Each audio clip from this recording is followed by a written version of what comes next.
everyone. My name is Leizel Sahibil, and I am a master teacher one of Rafael Lazatin Memorial High School. I graduated at Holy Angel University as BS Ed PEM. In addition, I graduated as a master teacher of physical education in Bulacan State University and currently enrolled at Holy Angel University for my doctorate degree. And for this evening, I will be your moderator in our Practical Research 1 Qualitative Research Quarter 2, Week 7 to 8 lesson, which is Most Essential Learning Competencies Aligned. So for this evening, I would like to also emphasize that this event is an initiative of the ETCOR Educational Research Center under its advocacy SAGIP MANANALIKSIK for everyone, which aims to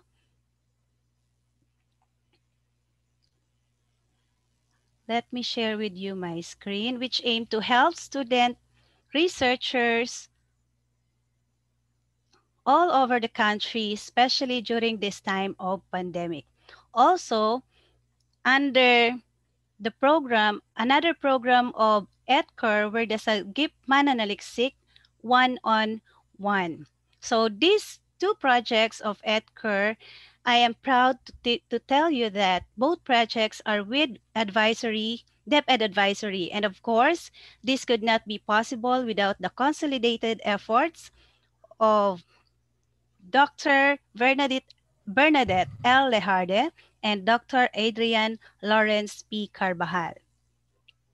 The overall projects coordinator for this project or for this evening's webinar, Practical Research 1.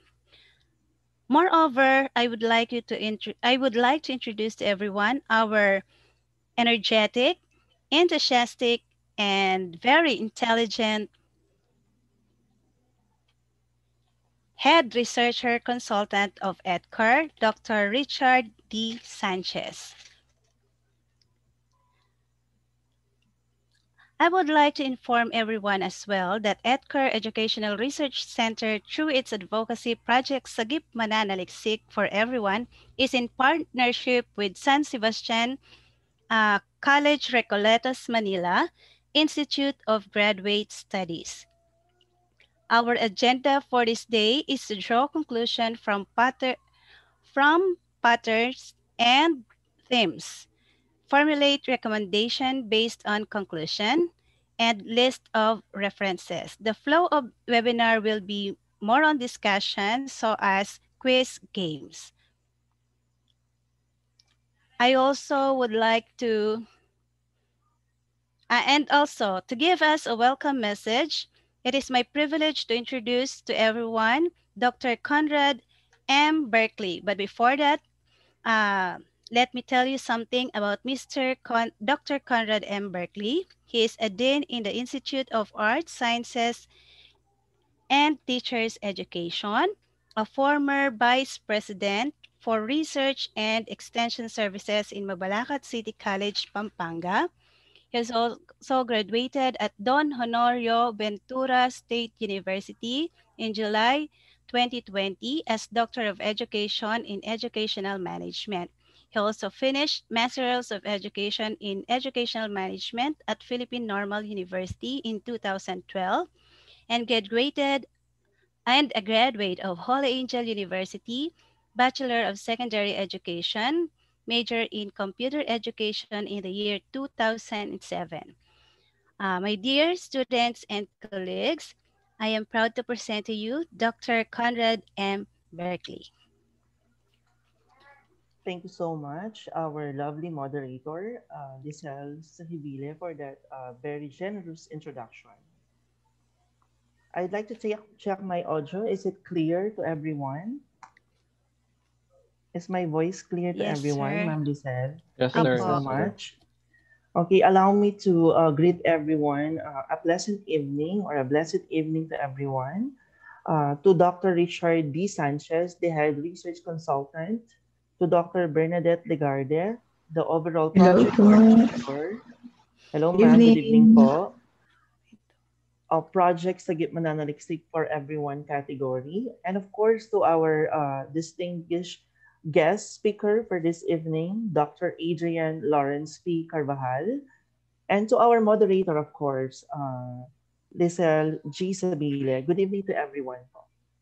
This evening, the speaker will give an emphasis on the practical research or the so-called qualitative research to be specific and to be in general pattern. Allow me to give you some content on what qualitative research is all about because the speaker will give emphasis to this later on. Okay? Qualitative research is quite tedious, they say, in writing a research paper. Maybe because of its content and its thematic themes, constructions of themes, and drawing conclusions for its patterns, like the objectives of this evening's event. Thus, qualitative research, according to Gosun 2015, and I cited on my dissertation this last year, 2019, that states qualitative descriptive research design. For example, I'm emphasizing here the qualitative descriptive because we have different qualitative research method. As mentioned, this supports and includes the present facts or the present facts like COVID-19, like for example, concerning the nature or the status of the study. So that's in general. So this means that the type of study given, meaning the quality. Okay, the quality and the standing facts. Kung ano man po yung nire-research natin. It has supposedly a quality in its paper or in its manuscript. Furthermore, qualitative descriptive research tests queries the subject being studied. So, pwede po siya sa lahat ng track ng grades 11 and 12 when you are researching. The speaker will give you benefits of writing and constructing. That's very good. And of course, there are different methods of writing a qualitative research. Allow me to give you some with the permission of the speaker. I noted here some of the qualitative research like historical method of research, that's one, content analysis method, and ethnographic method, and the phenomenological method, to name a few. Of course, our speaker later will give you the brief background of these different methodologies in qualitative research. So I want you to sit back and I want you to listen carefully with our speaker's expertise in this free webinar. With that, I welcome you in this free webinar as regard the practical research one or the so-called qualitative research this evening. Thank you so much for this opportunity. Good evening po. Okay. Thank you for the one for a very uh, generous and informative welcoming message from Dr. Conrad M. Berkeley. And now we will proceed with the um, agenda for this tonight events. We have the draw conclusion from patterns and themes. Second is to formulate recommendation based on conclusions. Third is the list of references. And for our uh, lecturers, we're going to have a discussion and a quiz game. Then we just have some reminders for our participants for this day. It's number one, to turn off the microphone, and then you may open or may not open your camera. Then third, use identification using the acronym of your institution following this format. Your institution, then last name and first name. So I know everyone were very excited to hear from our expert for today. Let me read uh, the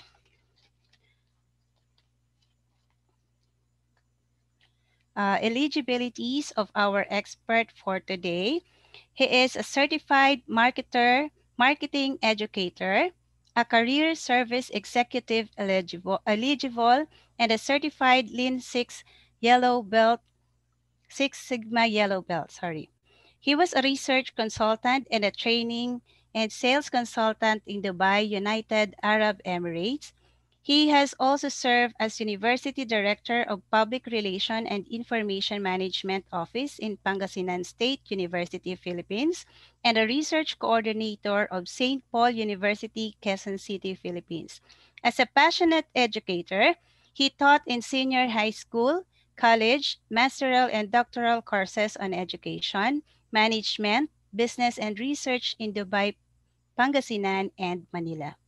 His professional education is multidisciplinary as he earned degrees in AB Philosophy, Bachelor of Law, Juris Doctor, Masters of Development Management, MBA, Doctor of Education, Doctor of Public Administration, and Doctor of Philosophy in Business Administration.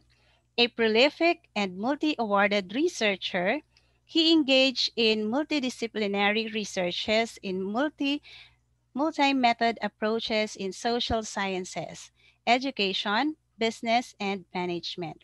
He is an active speaker, presenter in national and international conferences, and has published nationally and internationally Web of Science referred journals. He is currently an editor-in-chief of International Journal of Business, Management, and Innovation, a member of editorial review board of several journals and research organization.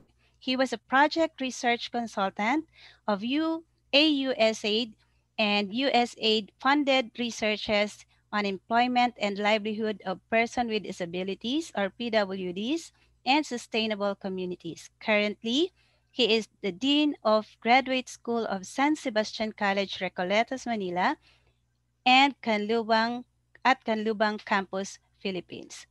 With more than 2 decades of experience in teaching, in management, and in research, and a strong desire of learning, he offers a unique blend of leadership, vision, knowledge, passion, and productivity.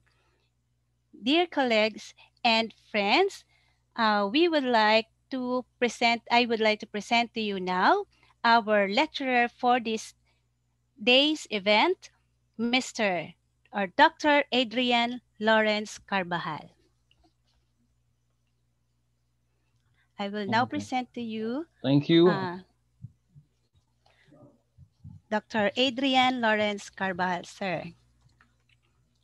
Okay. Thank you, Ma'am Lizelle, for the warm introduction. Okay.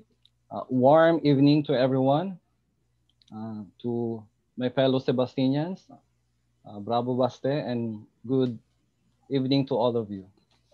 Okay, for today, as discussed, I'll be tackling on particular topics, drawing conclusions from patterns and themes, formulating recommendations based on conclusions, as well as how do you make your references. So this is a series of webinars organized by ETCOR, Embracing the Future of Research. Okay, someone's speaking. Okay, now this one is for Practical Research 1, Qualitative Research. This is quarter 2, weeks 7 to 8 lessons, which is MELCs-aligned. So I'm Dr. Adrian. I am currently the Dean of the Institute of Graduate Studies of San Sebastian College-Recoletos, Manila. I'm one of the uh, research consultants for ETCOR. Okay. So as an images of interment, I would like to give uh, my utmost gratitude to ETCOR, our organization that gives these free webinars to senior high school students, founded by Dr. Richard Chances. And I would like to also give, this is the picture of our school, San Sebastian College-Recoletos, Manila. If you're going to be around, you can visit us there. Together with your visit, you can also visit the San Sebastian Minor Basilica, which is reputed to be the Asian all-metal church. So it's the all-metal church in Asia. I hailed in Pangasinan originally, but I am now in Manila. So I'm from Pangasinan. I'm a pure-blooded Pangasinense. So if you have come from, or if you have visited our tourist attractions, 100 Islands, the Our Lady of Manawag Church, these are the things that we could offer as tourist attractions. So for today, for this topic, I'm going to divide the session into the topic presentation, which is just concentrating on how will you draw conclusions from patterns and themes, how do you make your recommendation from these conclusions, and how do you list the references. Then we'll be having the question and answer. Then after that, we'll be having a quizzes game. So in practice, I'll be giving you a short practice game. But for the actual game, I'll be having around 17 questions and I'll be giving away Gcash prizes. So that will be first prize, second prize, and third prize. So let's enjoy this evening of learning organized by ETCOR. As a disclaimer, for a disclaimer, uh, do we or do I supplant learning or do I supplement learning? So the answer will be the purpose of the webinar organized by ETCOR and the purpose of us is really to supplement your learning in your classroom.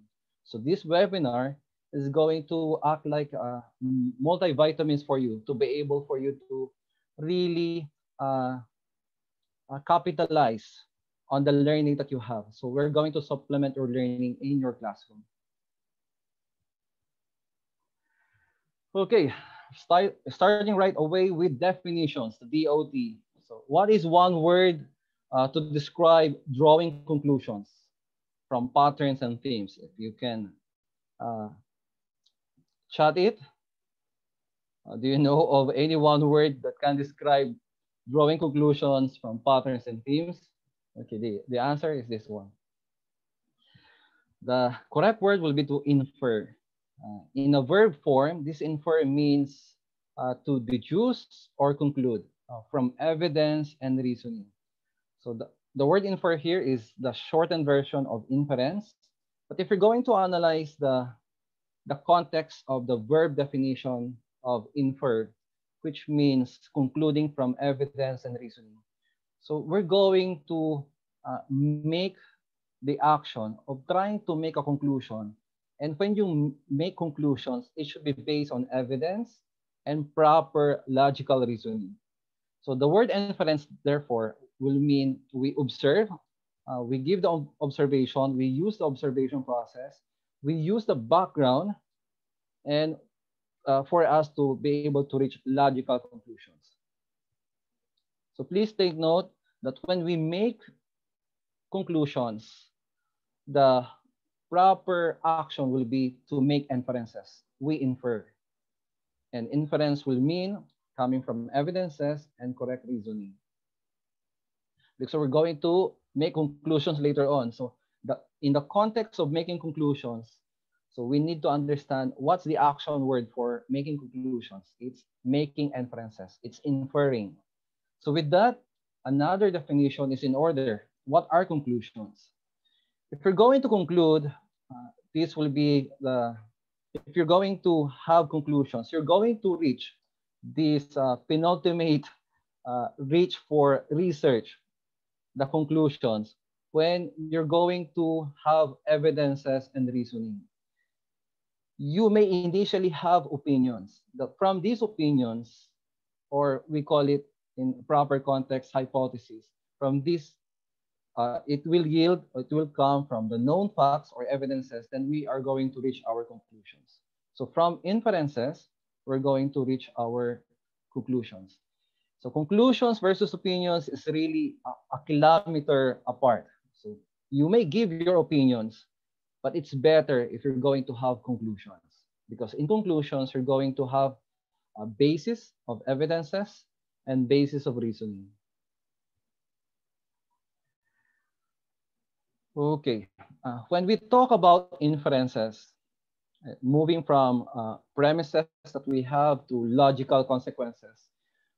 The origin of its word, the etymological foundations, kung saan galing yung salita, comes from uh, carrying forward or carrying the discussion forward. So in the learning for inferences, this is usually divided into two. It can be a deduction. You can infer through deduction or induction. Then comes the third inference, the third type of inference. This is by peers. So this one by peers. So when we're going to mention deduction, it's going to be deriving logical conclusions from premises known or assumed to be true with loads of valid inferences studied through logic. Now, the logic here is a whole semester of learning. I think this one is already scratched out, but when we were young teachers before, this was offered as a different course for college students. We have the logic course, and another one is the symbolic logic as a course. So this is the one of the few subjects that I teach early on when I graduated from my college degree, AB Classical Philosophy back then. But this one is a whole semester of course to take, and with this, you need to understand that there are logical fallacies. So logic is not simply trying to rationalize things. So you follow certain principles to be able to arrive on correct conclusions. So I can give you examples of fallacies. That would be circulus improbando, if I could remember it right. Which came first, the chicken or the egg? Okay, now you're going to go into circles.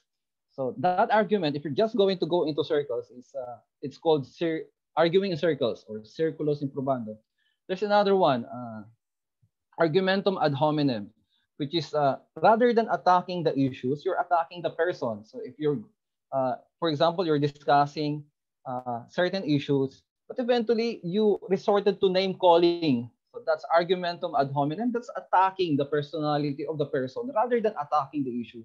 So there are around 10 to 12 uh, popular fallacies that is going to be studied in logic. So I'm hoping that someday you're going to have this self-learning to discover the world of logic and the fallacies that accompanies the study of logic. Okay, when it comes to the induction, these are trying to infer from particular premises going to universal conclusions. So from very specific premise, very specific conclusions, you're now going to generate to universal application. So that's induction. Now the third one that I mentioned a little while back will be the third one, and this is new to me. The third type of inference by peers. It's abduction, which is distinguished from induction. So I'll be giving you this slide on how is abduction. So this one is abductive reasoning. So we have deduction, induction. Now we have the abduction by peers. Now this one, abductive reasoning, also called abduction, abductive inference, or retroduction, is trying to arrive on a conclusion based on observations, but to find the simplest and most likely conclusion from the observation. So it's not the perfect conclusion that we know of. It's the conclusion that affords uncertainty or doubt. In other words, on the second paragraph there, 1, 2, 3. On the third paragraph, it's treated as best available conclusions or most likely conclusions. So this is an inference to the best explanation. Where is this popular? This is popular in the fields of law, computer sciences, and artificial intelligences research. So they use this abductive reasoning or abduction rather than the first two that I mentioned. Okay. The last definition that should be very clarified will be what are patterns and themes now? Well, patterns, similar to the first two, are something that happens in a regular and repeated way. So and with patterns come themes. What are themes? Themes are generated when similar issues and ideas expressed by participants within qualitative data are brought together by the researcher into a single category or cluster. This theme can be labeled by a word or expression coming from the data or one created by the researcher. That seems to characterize the essence of what is being said. So I would like to repeat that one. So from patterns, we recognize patterns from our data, then eventually we recognize the themes through the similarity of issues or ideas that is conveyed in our data. Now, how do we make or label those themes? We can label them from the data. So we can borrow words from the data and label it accordingly, or we can create our own labels for our qualitative data to best characterize or best describe the essence of what is the theme is all about. So that will be the two ways of labeling your data through themes.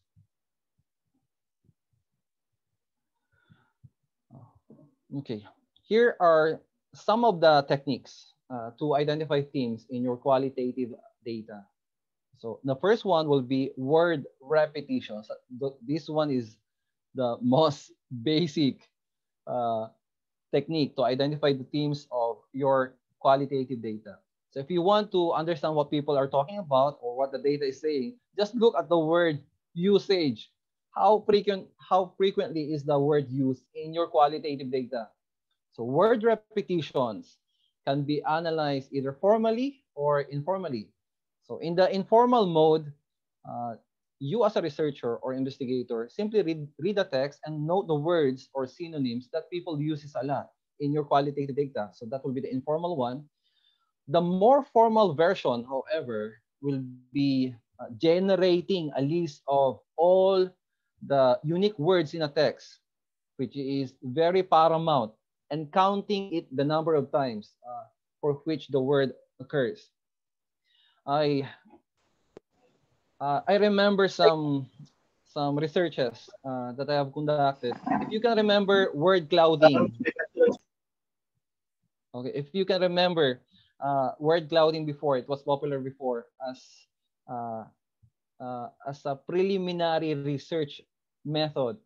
You're going to prepare your qualitative data, put it in a software or an online platform, and in the online platform, it can give you word clouds such as this that I am in the slide that I have shown. So it can give you the frequency of the word used in your qualitative data.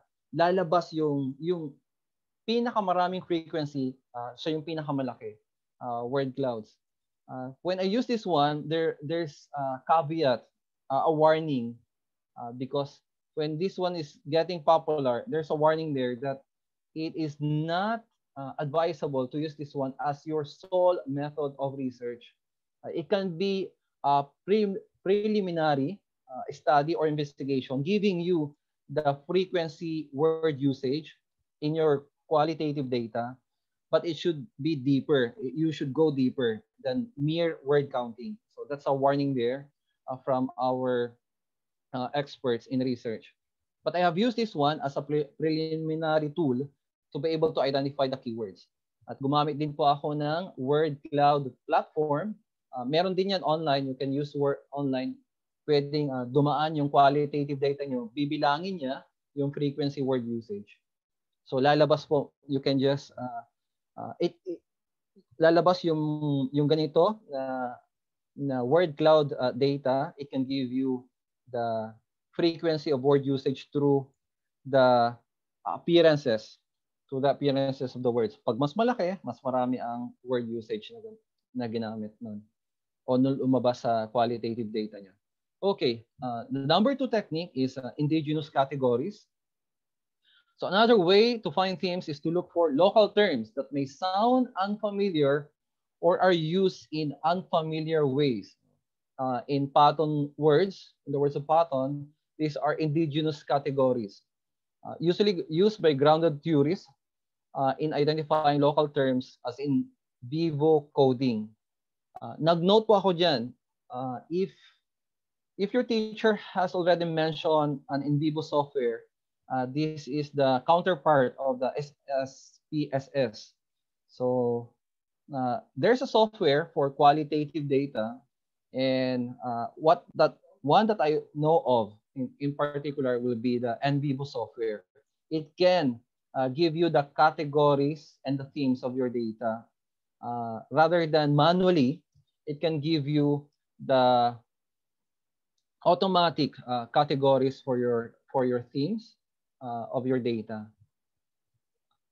But for the indigenous categories, the main word to look for will be the local terms. Okay. Not for number 3, keywords in context or KWIC. Not all appearance are going to give you all the interpretation that you're going to need. So we're going to go deeper now. Rather than just barely counting words, the third technique will give you a deeper interpretation of your qualitative data to be able to reach your conclusions. That will be keywords in context. This time, you're going to understand your qualitative data on how words are used. So in this technique, researchers identify the keywords, then systematically search the corpus. The corpus here, if you're familiar with Corpus Christi, body of Christ, corpus means the body of the text, to find all instances of the word or phrase. So each time they find a word, they make a copy of it and its immediate context.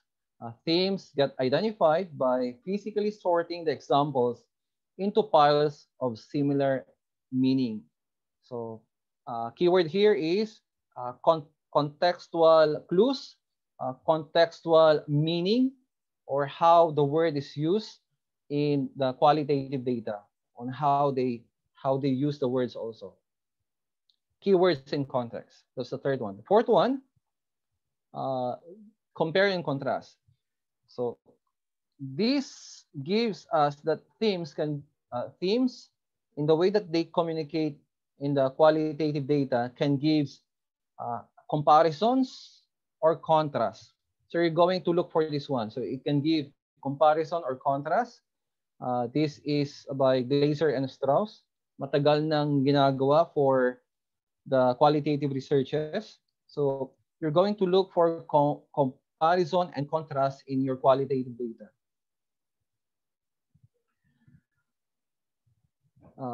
The last one will be the social science queries. The themes are going to be characterized by the experience of the informants.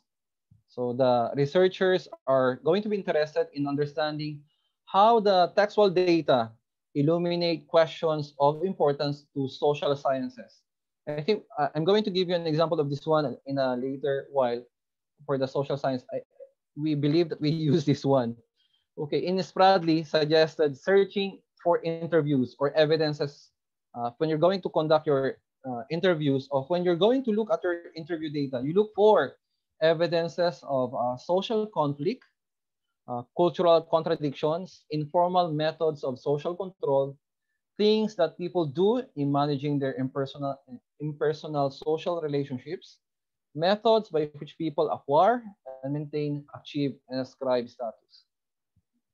So the keyword here is you're going to organize the qualitative data themes by virtue of the experience of the informants.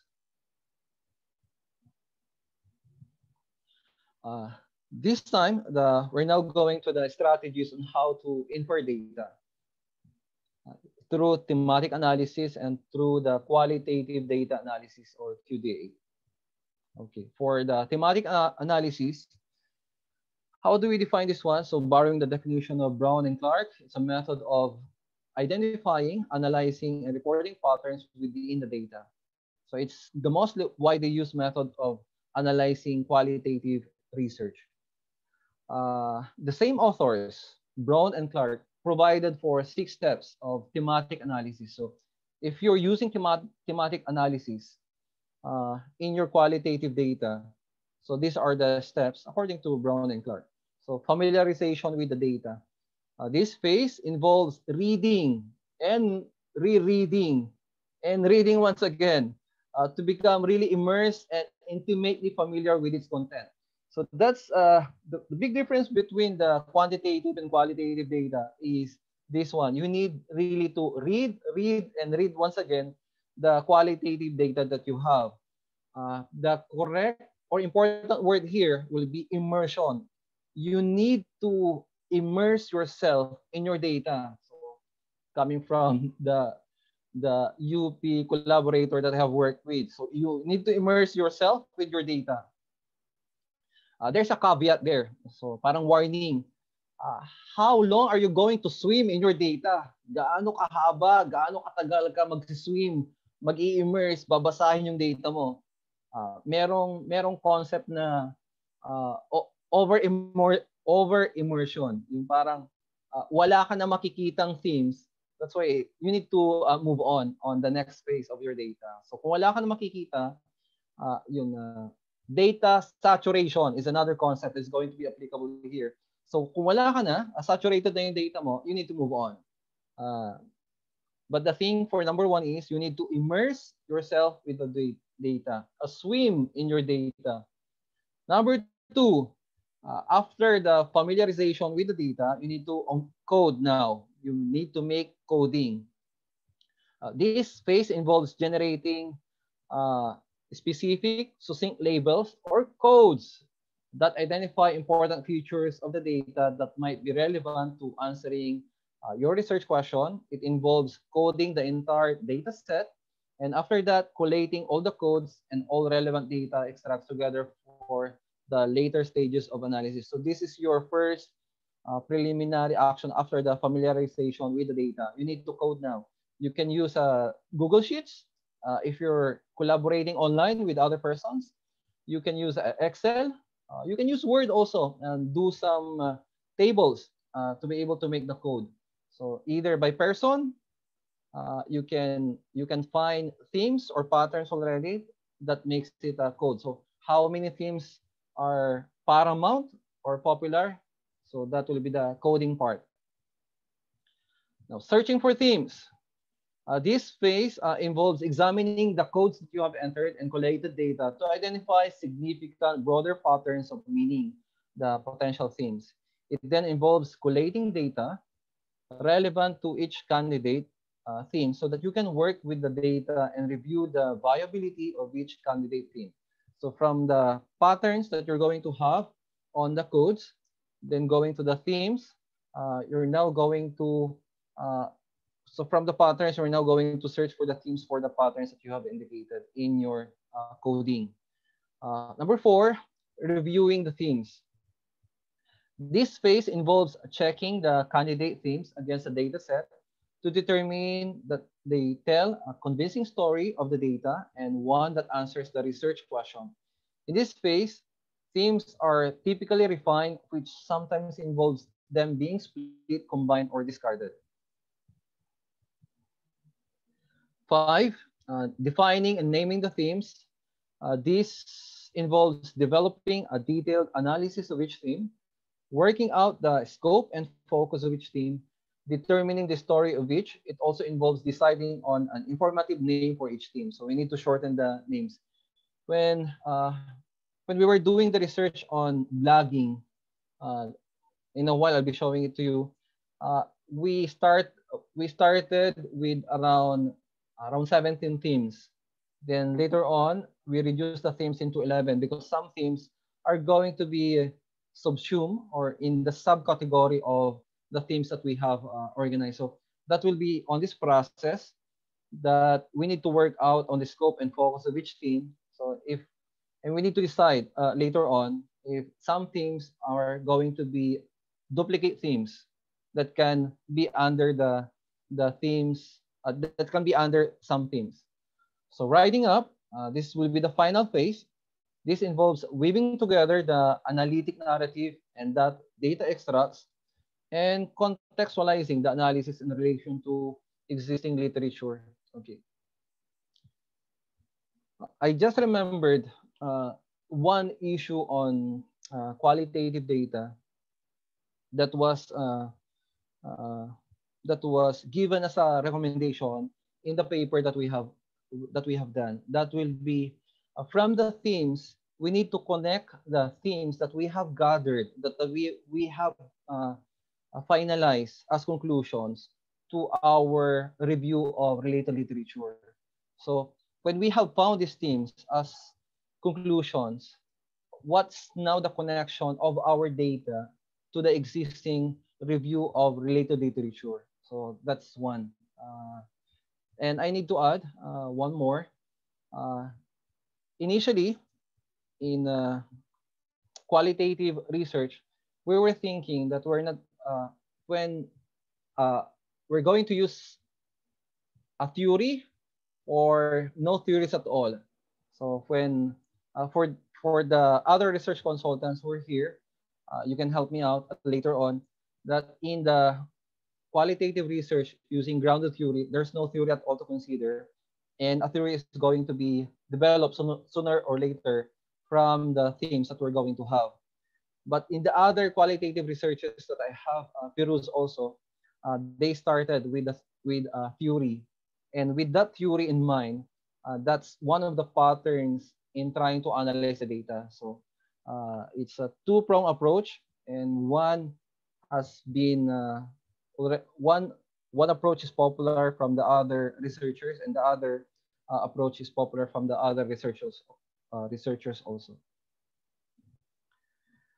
Okay, QDA, qualitative data analysis. So it's a range of processes and procedures whereby we move from qualitative data that have been collected into some form of explanation, understanding, or interpretation of the people and situations we are investigating. I just need to put this one into passing. So there may be techniques in collecting qualitative data. An example would be observation.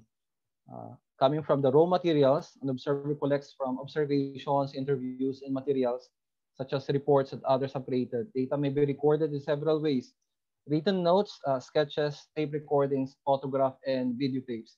Now, I just put this one because I remembered while I attended conferences and learned from experts too. Some researches were conducted on qualitative. Qualitative researches have been conducted not merely by interview alone, interviewing. You can have other materials or qualitative data researches, such as, na-highlight ko na po dyan yung photograph. Diyan ko nakita, no? A qualitative data research can have at its body of evidences or corpus, the photographs. Ngayon ko nakita, pwede palang photograph. So, mga rather than interview, mga photographs ng mga tao ang kinuha niya as resource material for the person to be able to do a study, a qualitative study on a certain community. So photograph yan. Popular is yung films from the mass comm disciplines. Umupo na rin po ako sa mass comm discipline. Very admirable ang kanilang mga qualitative researches. They do study films. So an example would be a Nemo film, for example, the Nemo series of films. What is the overall arcing themes for the movies? Yung nakita ko na rin, Harry Potter has been analyzed. The books has been analyzed. So magbabasa, tapos kukunin yung themes. Kukunin yung themes on the films or videos or movies. So pwede palang ganun for the mass comm. Lately, pwedeng events din ang pwedeng gawin ng qualitative research. So, a certain event, even without interviewing, you're going to analyze the event, then that can be a subject also of research. So medyo very versatile ang qualitative research when it comes to the material resources, kung saan magagaling yung resources. So Other techniques in data collection will be interviewing. So meron na po to. Documents, ginamit ko na rin po to. You can do qualitative researches through examination of documents alone. So even without interviewing, you can do qualitative research. The historical researches as a form of qualitative research by historians, puro documents, examination of documents. Siyempre, wala na yung mga i-interviewin. Namatay na po yung mga taong yun. So, through the documents that they have, transcripts, so they can do qualitative research. Okay, I'll enter this one, another one, the functions of theories in research. In a past webinar that I have also taught, nabanggit ko na yung theories in research. So sa number 3, ito lang yung highlight ko dyan. No? Other than it gives the parameters ng study, guides data collection, yung theory that we have beforehand can also give us a perspective in trying to interpret our data. So that will give us an orderly system. Yun po yung ginawa namin sa isang qualitative research. So mamaya malapit na po yan. So ito ay, pag mayroon kasing data or research, so you'll have research lenses. Other than that, you'll be standing on the shoulder of giants pa. So maganda talaga na mayroong a theory even beforehand. Okay, ito po yung sinasabi ko. Ito po. This one is a qualitative study. So hindi ko mabasa yung title nito. Okay. Home away from home, foreign bloggers' case of the Philippines during the COVID-19 pandemic. We did not make a survey questionnaire for this one. Guess what will be our data? So ito po ay isang research together with the other professors and other universities we have from University of the Philippines, si Dr. Badilla, Professor Castro from La Consolacion College, and Professor Castro, dalawa pala silang Castro, sa Our Lady of Fatima University. And together with me, conducted this research. To give you a glimpse, yung objectives namin dito ay to determine, to evaluate the foreign bloggers' perception of the Philippines during the COVID-19 pandemic. So gusto namin malaman kung ano mga perception ng foreign bloggers during the time of pandemic, especially at the time na they were quarantined. So we need to see what are the positive and negative experience that they have. So we need to also to discover the images of the Philippines from the gaze, yung tingin ng mga vlogger tourists na to. So it's a qualitative content analysis. But if you can remember, yung number 5, yung sa binanggit ko on social sciences, na from the inclusion criteria na we try to seek out the vlogs of the foreigners, yung mga published vlogs nila from March 15 to July 15. So ito yung kasagsagan ng quarantine period. And we have featured or gathered around 8 featured vloggers. So 8 famous vloggers to. Nag-average to ng 500 to 1 million ng kanilang mga subscribers. And we have to analyze 45 videos. So 45, just imagine the 45 videos ito. 12 hours and 40 minutes of watching. So, ito po yung ginawa namin habang naka-quarantine din kami. We watched the videos that were published, uploaded by the vloggers in YouTube. May kanya-kanya silang YouTube channel. And we watch around I think 45 videos ang nandito. Pero ang pinanood naming videos, medyo marami po yan. Nahati lang sa 45 videos when we have to cut it from the many videos because we were trying to look for only the quarantine at the time of the quarantine. So may mga kuwan na kami kasi hinahanap. So mahaba-habang period niya ng panonood. Ito po 'yon. So uploads and ito yung mga famous vloggers na in-encounter namin. So that gives you a glimpse na you don't need to interview. Some data are going to be readily available, such as the videos or the vlogs. Ito naman, it's a very simple study. At hindi ko makita yung title. The Tourism and Educational Agenda of the Philippine Banknotes. Dito, ang aking corpus or body of evidence or the material, resource material, will be the Philippine banknotes, yung perang papel. So if you're going to examine that, so nag-set ako ng parameters. I don't need to examine the colors, etc. But I need to examine visual design imageries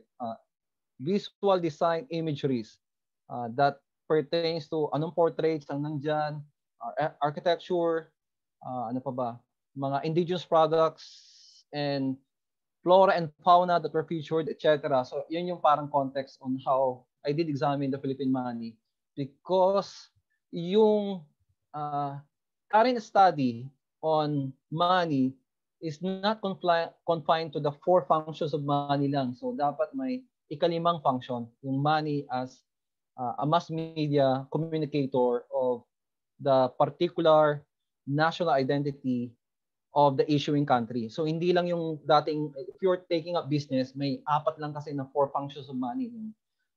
Medium of exchange, for debts, store of value, yung mga yan. So it gives an out of the box concept that money should not be used on those 4 categories alone. So pwedeng ang money can serve as a medium, a mass media medium, to be able to convey particular agenda of a certain issuing country. Pati coins nga, pinag-aralan ko na rin yung coins. So, tuwang-tuwa sila ng coins. If you are familiar with sa Kwantuto, yung mga ano bang dito, yung mga coins before, kasi yung mga coins ngayon ay iba na. Pero we have coins before na may mga kalabaw, may mga coconut trees, may mga isda, may mga butterfly. So parang ganito. I also, because when I was teaching logic before, pinaglaruan ko pa yung money before, yung parang 1 eagle plus 1 eagle equals 1 coconut, because yung 50 cents ay eagle dati. So 2 eagles is 1 coconut. That's 1 peso dati. Okay. Ito naman is the same thing. Even with the white paper, you can do a qualitative data research. Even popular dito yung mga economists researches na a certain data has been given and you're going to reinterpret the data. So it's a qualitative kind of research. They're going to examine the data. Once again. Okay. Benchmarking. Ito yung nakakatawa. When I did the work on benchmarking the work values of successful Filipino entrepreneurs, an analysis of 50 inspiring Philippine entrepreneurial stories. So, you're thinking that ano ang aking corpus dito? Saan galing yung research dito? Ang pinanggalingan ay isang libro, syempre. So, merong isang libro that featured the stories. That stories contains interview of the 50 successful entrepreneurs in the Philippines. So, nandyan po yung mga Ayala, Henry C., mga founder ng mga kanya-kanyang mga big businesses now. So from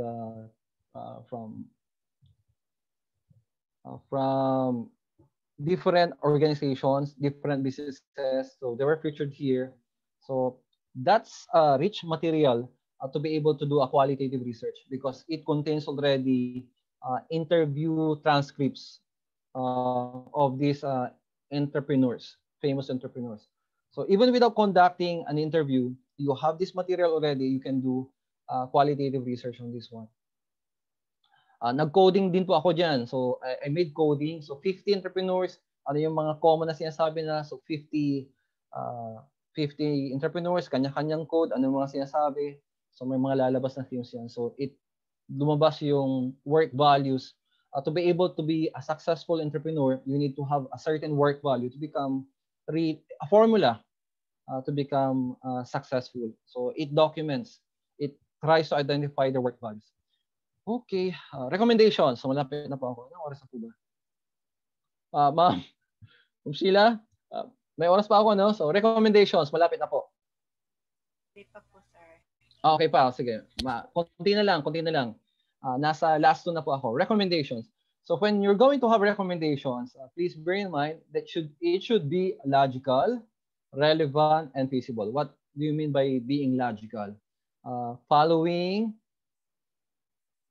okay, it's flowing logically from the conclusion. So it should come from the conclusions. So your recommendation should naturally come from the conclusions. So because conclusions is connected to recommendation, you cannot make recommendations out of thin air, out of the blue. So it should come from your conclusions.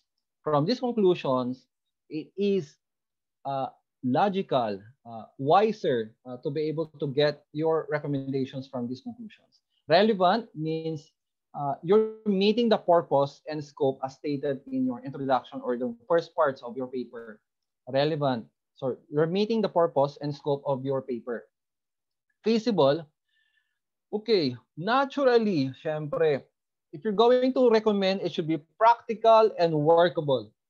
It should be viable or feasible. So how do you write recommendations? So it should be brief, clear, and precise. Brief means writing concisely. Any reason for recommendation should be only be given if necessary. So clear, do not be ambiguous on your recommendations, on how to make your suggestions, on how to make your suggestions and how is it going to be implemented. Precise, do not do vague recommendations. So usually when you have vague recommendations, you have insufficient research or insufficient analysis of your data. So these are the how to write recommendations. Meron pa ako dito. Other guidelines by Kilao 2017. When you're going to recommend, it should have the aim to solve the problems in your study. Definitely, do not recommend problems not anchored in your study. It should be anchored. It should be naka-ankla doon sa study mo. It should solve the problems in your study, not solve the problems of world problems in general. So ang labo yun, ang napaka ambitious ng recommendations mo. So solve the problems, make recommendations to solve the problems in your study only. It should ensure, this one is getting popular now, it should ensure a continuous benefit being accorded to the universe or mankind involved. So parang your recommendations or your paper, in the first hand, your paper should have a benefit for the society.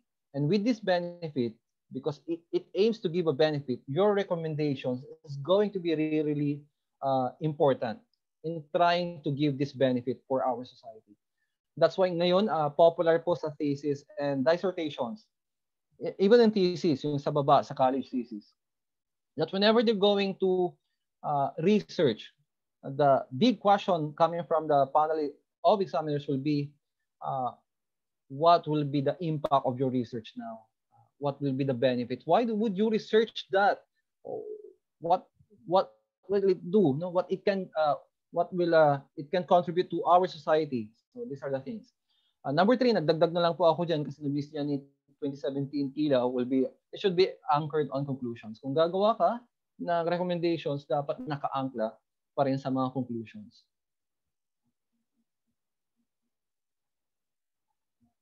Okay. There's a study, how to formulate research recommendations, the pie or the slice. So may DOI naman dyan. The gist of this paper will be, do not offer the entire pie for the recommendation. So hindi mo ibibigay yung lahat ng recommendations. Hindi general yung recommendation. It should be very specific. That's why you just offer a slice. The slice here means in particular to your study. Meron pang isa na problema sa mga recommendations. So these are problems that were encountered, documented, and researched upon by other researchers in doing recommendations. So it leads to disappointing anticlimax for future researches if you have a lousy recommendations. So para ang nangyayari niyan ay ganito. So after many months or efforts, years or efforts of doing research, putting effort, intellectual energy, you miss the opportunity to identify unanswered questions and outstanding gaps in the evidence. This means that the potential value of these recommendations is lost. So when we do recommendations for future research, you need to very you need to specify, very specific, specify what are the unanswered questions that were missed, that you did not cover in your study, or the gaps now. So kung meron pa bang gaps in your evidences, that will be a future of research now. So from this future of research or recommendations as a future research, so the researchers or you yourself can carry forward the research, or other researchers can carry forward, can carry on the researches that you have conducted. So it's trying to link other researches from your research. So from your research is connected to RRL, and your research now becomes a springboard for other researches. So try to make your recommendations for future research very specific. Otherwise, the words of Brown and et al. Will be, that's a disappointing anticlimax. Okay, the last part, the listing of references. So if you're aware now, at least pahapyaw lang, mga 7 lang to, 7 changes, major changes of the APA. So we have before the 6th edition, that's 2009. Then after around a decade, dumabas na rin yung 7th edition ng APA. That means American Psychological Association publication manual. So what are the changes now? So better guidelines for citing online media, updated guidelines for inclusive and bias-free language. We have a student-specific paper format and minor changes in how to cite resources. So here are the things. So 7 lang po to. Bear with me. At hindi ko siya makita. Okay, siguro ito na po. Okay. For number 1, publisher location is not going to be included anymore. So yung dati kasi merong publisher. Pero sa bagong 7th ay wala na pong publisher. So tinanggal na po yan. Hindi na po siya needed or kailangan. Okay, next one. In-text citations are shortened. So in the in-text citation, in the way that you're going to cite in your paragraph, in your sentences, inside your paper, wala na po yung mahaba. So pwede na po ang maikli. So that's Taylor et al. 2018. So you only include the first author's name and et al. And others. Yung lumabas to, kasi the original rule is babanggitin mo yung dati, yung mga kung 3 kayo, 4 kayo, 5 kayo, you need to mention yung first instance of citation in text. Sa ngayon, pwede na maikli, Taylor et al. 2018. Ang nakita kong repercussion dito ay lagot yung mga second or third or fourth authors. Ang sikat dito yung first author na lang kasi Taylor et al. Ka na lang. So for example, since Professor Katungal is going to work with Sanchez and Carvajal, Katungal et al. Na lang ang isusulat. So that's the repercussion na nakita ko dito. Anyway, that gives importance to the leaders of researches, mga leaders, mga tumatayong primary authors. Okay, for the next one, up to 20 authors in the reference list. Okay, marami to. Dati, sinushorten na pag marami. But this time, you need to mention the 20 authors. Up to 20 authors. Dati 7. So surnames and initials for up to 20 authors instead of 7 should be provided in the reference list. If a source is authored by more than 20 authors, only the first 19 authors and the last author are included. In between the 9th and last author, you place an ellipsis. Yan, tatlong dot. To indicate names are omitted. DOIs. Okay, ngayon meron na pong lahat na kasi ay merong DOI, especially if your work is published online. So most journal articles, books, meron na po siyang DOI or digital object identifier assigned to them. So this unique link is stable, so hindi basta magbabago. Now for this change, DOIs are formatted the same as URLs. The label DOI is no longer used. So ito na po yung bago. If you're going to mention. So wala na po yung DOI na ganito. 5, citing web pages. Now, this one is popular kasi where most of our research source when it comes to RRL are coming from web pages. URLs are no longer preceded by retrieve from. So ito yung dati na medyo kritiko ako when it comes to retrieval from, retrieval date. Pero ngayon ay wala na po, no? Tinanggal na yung retrieve from. So it's, well, anyway, it's a good presumption already kasi with the HTTPS talagang niretrieve mo naman talaga yan sa internet. So the website name is included unless it's the same as the author. So ito may BBC News, so website name is included. Web page titles are italicized. Number 6, citing ebooks. For the ebooks, so ito po, for ebooks, the format platform device is no longer included in the reference. The publisher is included in the reference. So ito po yung sa Springer Nature. DOI is formatted according to the 7 edition guidelines. The last one, okay. This one is interesting. Okay. Contributors other than authors. So, if you're going to cite a film, dito na yata kami nagkamali last time. When film, you're going to cite the director, not the owner of not the movie company, not the owner of the film. So, director po ang isa-cite. Now, intriguing will be the TV series. Siyempre, popular tayo sa mga TV, from the Game of Thrones, so Walking Dead, sa mga TV series na mga Korean novela natin. The one that is going to be cited as an author will be the executive producers. Hindi director. Magkaiba. Hindi na lang ginawang director. But we need to respect the 7th APA edition. So for the TV series, we need to cite the executive producer. Podcast episode, the host of the episode. Yeah. For the webinar, it's the instructor or the speaker. Online streaming video is the person or group who uploaded the video.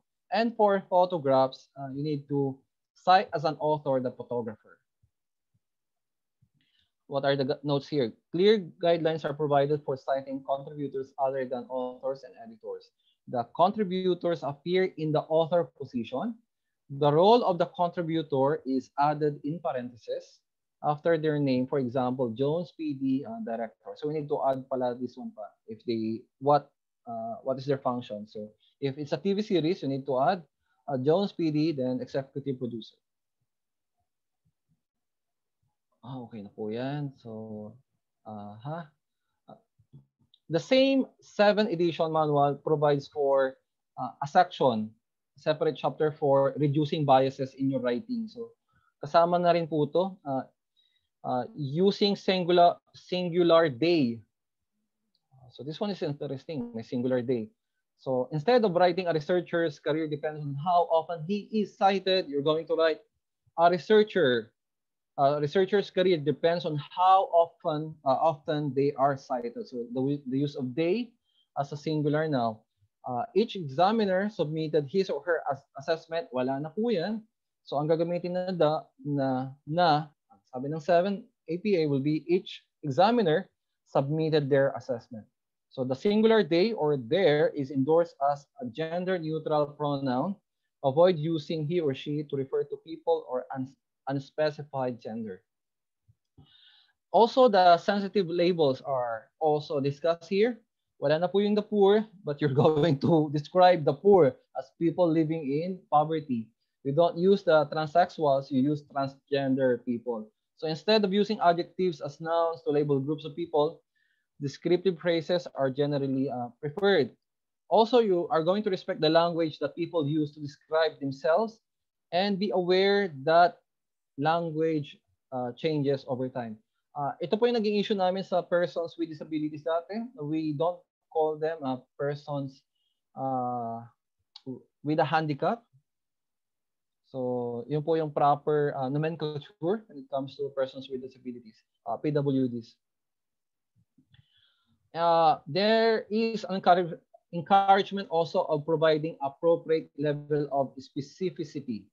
That will be, you don't use over 65 65 years of age. You use people aged 65 to 75. So wala yung over lang. So generic, no? Pangkada. So you give very specific dates for that. Aged 65 to 75. Asian participants is generic. You're going to provide their nationalities, specific nationalities. So Vietnamese, Cambodian, Thai participants. When possible, give specific characteristics rather than broad categories. The appropriate choice depends on the context.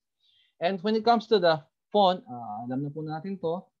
Tapos na po yung TNR, that's Time New Roman. So pwede na po yung iba. It can be Arial, Georgia, Calibri, and Lucida. Dati sa 6th edition, TNR lang. But some institutions that I know of, gumagamit na ng Arial. Pero ngayon, pwede pala ang Georgia and Calibri. I've been using Calibri. Yung ginagamit ko po sa PowerPoint na to ay Calibri po. The most important thing is the font should be easy to read for everyone. Okay, so in closing, tapos na po ako. Ay, salamat po.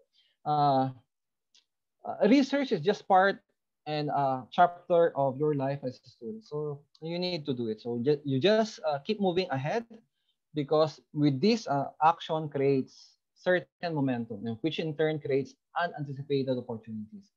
So this is by the great speaker Nick Vujicic. Ito yung walang kamay, walang paa. So grabe yung inspirational story ni Nick Vujicic.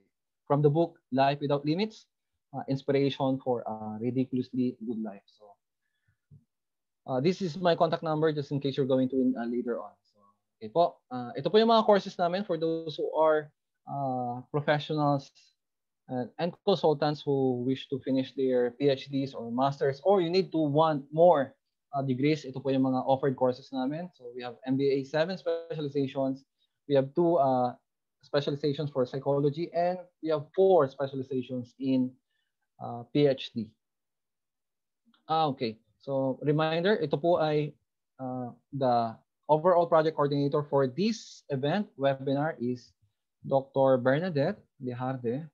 At ito po, kailangan ko pong i-mention to, yung sa project SAGIP MANANALIKSIK one-on-one. So I do encourage you to participate on this one. So this event is project SAGIP MANANALIKSIK for everyone. So ito po yan. The task will be to give webinars, to give trainings. Ito po yun. But for the project SAGIP MANANALIKSIK one-on-one, that's another worthy project, noble endeavor by ETCOR. Ito po yung, ang purpose ng project SAGIP MANANALIKSIK will be for the research consultants to render aid and help to adopt a senior high school learner to be able to help them out in their research. So if you're interested po, please do apply. Or just chat us, no? You can just message us through the FB page of ETCOR. Or if you have taken I snapshot of my email addresses or number, you can readily connect with me, and we're going to assign an ETCOR consultant for you to be able to help you out in your research. So ito po yung isa sa mga worthy noble projects ng ETCOR. Okay, so I'll be having a question and answer, then after that we'll be having and enjoying the evening for the quizzes game. So, time check po ay si Ma'am Leizel na po magbibigay. So, thank you everyone for listening po. Maraming pong salamat. Okay, there you go. I think everyone were very overwhelmed with the information shared by Dr. Adrian Carvajal. Our time is 7:47. So we still have almost more than 30 minutes to participate with the quiz game prepared by Dr. Carvajal. So I think, and then also prepared for your, if you have a question later on, you may post it in our G chat. Okay, Sir Doc Carvajal. We may now start with our quizzes game. I mean, walang tanong? Oh, sige, thank you. May tanong ba? I think it will be after. But anyway, after ba? So, no, Q&A muna. Q&A muna, then quizzes game. Oh, kasi okay, dampen the spirit. I think. And is there any question? Sige po. questions muna tayo, clarifications from Questions. students. Awa pala. I think We have sige questions po, here, sir, raised from Sir Acer. Sir Acer. Francis Cor. Sige. Francisco Madis Jr. from DepEd Leyte Division. He is asking if he could have your slides after your Opo. presentation. Yes. Please connect with us at ETCOR. You can get my email po with the permission of ETCOR. I need to ask permission kay Dr. Richard Sanchez. When it comes to this one is I think presented to ETCOR, and part of these PowerPoint slides belongs to ETCOR. So I think we need to ask permission kay Sir Richard. Sir Richard, are you there? We Yes can po. readily share the PowerPoints po, no? Yes po sir, mag-email lang po sila sa ETCOR. Actually yung nanghingi naman ng kopya ay connected sa atin through email. Salamat po. Okay. Sige po. Thank you, Sir Richard. Opo. Opo. You can have it. Other than that, from Ma'am Divina Rosale, he said, "Thank you very much, Dr. Adrian, for letting us see the beauty of qualitative research. What could be your tips, suggestion to the interested qualitative researchers?" Okay. Thank you for that. No, that's a good invitation to open up a lot of collaborations. So the first one will be the research is going to be do not perceive research as a hardcore activity that entails a lot of intelligence.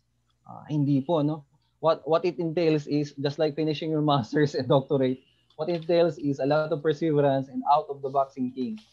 Pero dito sa qualitative research, based from the experience that I have, hindi lang siya limited pala sa interview, no? Hindi sa interview you're going to prepare an interview guide or prepare an FGD sessions or key informants, no? The world of qualitative research can open a lot of doors to a lot of opportunities. What I have learned in conferences or in meeting with other people will be pati photographs, pictures can be a source of qualitative research. So just imagine that TV shows, even commercials can be a source of qualitative research data. Ano po ba yung kwan? Sa MASCOM, medyo marami po sila eh. Marami sa MASCOM. Very creative yung MASCOM students. Any films, from indie films, international films, including books, because it covers in the ambit of mass communications, pinag-aaralan din po yan. In the field of tourism, grabe, punong-puno rin po yan ng qualitative researches. Other than interviews, they're examining events. They're examining including the way that posters are made or slogans are made. Yung, if you remember the tourism slogans before, Wow Philippines, etc. Somebody has studied that and its impact to the tourism industry. So marami po. So out of the box thinking for qualitative research. The other one will be collaborations. If you try to remember one of the slides that I have presented, a research on blogging. So I joined an organization like ETCOR. It's the Filipino Association for Research, Tourism and Hospitality. As my duty as the dean. So I wanted to know what are the activities that are conducted there. So part of their activities will be linking with other institutions and trying to conceptualize a research that can be conducted. So just imagine, we started with one, Our Lady of Fatima and I just started. And eventually, the professor in Our Lady of Fatima invited other professors. So we made a pact to finish this research. So eventually natapos din with the guidance of each other and with the inspiration of each other to finish the research. Natapos din po namin yung research niyan. And this research are compounded.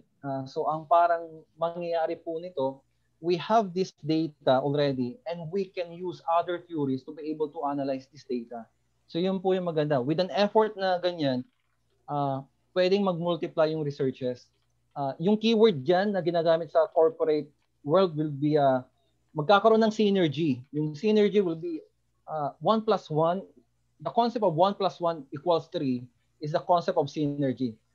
If you have a good rapport as a team of collaboration or collaborators, you're going to produce more than your individual sum or effects. So imbis na 1 plus 1 equals 2 lang, hindi eh.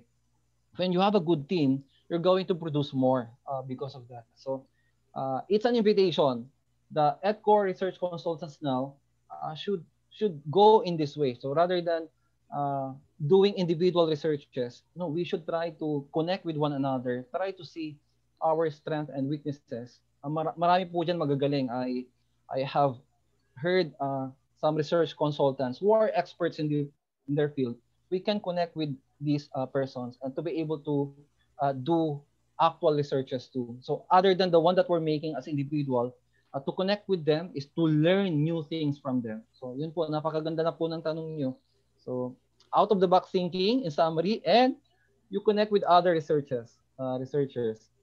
Connect with other research consultants too. So yun po yung sagot ko po doon. Thank you for that. Nag-open Okay, yung tanong so na yun. there's another question po, sir, here from DepEd Bataan. Is there any difference po ba in writing conclusion and recommendation in quali and quanti? Ayan. So, yun po, okay. tinatanong niya. Opo. I'll be giving my opinion here, and the other consultants can come. No. So basically, there's no question on the conclusion because it may arrive differently. When you have these conclusions, how do you write now your recommendations? So basic rule coming from our references that I have gathered will be even coming from Kiol, yung nabanggit kong pinakalas, it should be anchored from your conclusions. So if you're going to make your recommendations, either quanti or quali, it should be anchored from your conclusions, definitely. So it should connect, it should align, it should eventually be connected to the conclusions part. So other than that, how do you I'll be speaking in terms of quantitative. Definitely, when it comes to the recommendations, the conclusions, if you're going to frame your conclusions, it should answer your SOP na naman. So from everything is going to be connected pala, no? Everything is connected from the way that you gathered your data, SOP framing, theoretical framework, and conceptual framework that you have proposed. It is going to be connected from drafting of your conclusions, formulating your conclusions. Then from that conclusions, you're going to have your recommendations. I think I have been blabbering all about that. The other consultants will come in. So yan po yung maganda dito at tulong-tulong po kami dito. Yes, sir. Yes, some research consultants can come in to be able to also answer with your own pagkakaiba ng recommendations ng quanti and quali. Yes, sir, if I may answer. Opo, sino po sila? Yan. I'm Dr. Conrad Berkeley, sir. Dr. Carvajal. Dr. Conrad, yes po. Yes, as per our perspectives in research, so if you will be doing a quantitative research, I think the only changes, not really on the conclusions and recommendation, but on the chapters itself. So for quantitative, the chapter 4, the chapter 3, if you will notice, is result and discussion. That's for quantitative.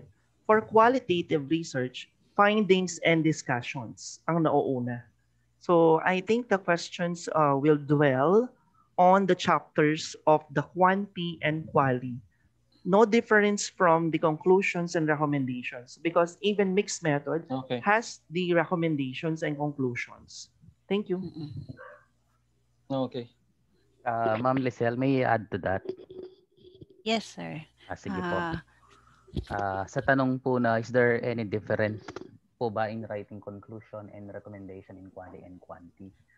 Siyempre po, salamat po sa sharing ni Dr. Berkeley at sa sagot din ni Dr. Carvajal. Tama naman po si Dr. Conrad na yun nga, although ang ano kasi is it's more upon technical, kumbaga sa pagkakasulat sa format. Because ayaw at sa gusto naman natin, research will not only involve contents, it is also an issue of technicalities, following format, etc. and so on. Minsan nga yung iba dyan, sobrang nagduduel eh. Instead na ang content ang tinitingnan, pag nakita mo yung mga corrections nila, suggestions nila mostly on technical matter. Pero ako po, ang may add ko siguro doon, not merely on the technical matter, but the contents itself. Ano ba kasi ang tanong ay may pagkakaiba ba in writing the conclusion and recommendation in quali and quanti? That may sound dalawang bagay. In writing in the technical matter and in writing kung paano mo ipipresent ang conclusion and recommendation versus sa dalawang methods. Sa palagay ko po, mayroon sila. Because although parehong purpose ng dalawa between quanti and quali, parehong ang purpose ng conclusion is to give conclusion per se. Recommendation is to give recommendation per se. Pero nagkakaiba sila ng malaki because in the first place, magkaiba ang nature ng dalawang study. The nature of quantitative research is bago ka pa mag-umpisa sa research, alam mo na ang purpose kaya ka nagko-conduct ng quantitative research is to make some generalizations at the end of the study para may apply mo na kung nagaganap ito sa isang classroom, ganito ang resulta ng pag-aaral. Effective pala siya sa isang section. Kung lalakihan mo pa yung sample, mag-a-add ka pa ng 2 sections, 3 sections, there is a high probability na ma-applicable din siya sa iba because that is the purpose of quantitative research, to generalize. Therefore, ang conclusion mo at ang recommendation mo, papunta rin sila sa ganoong linya. Papunta sila sa linya na your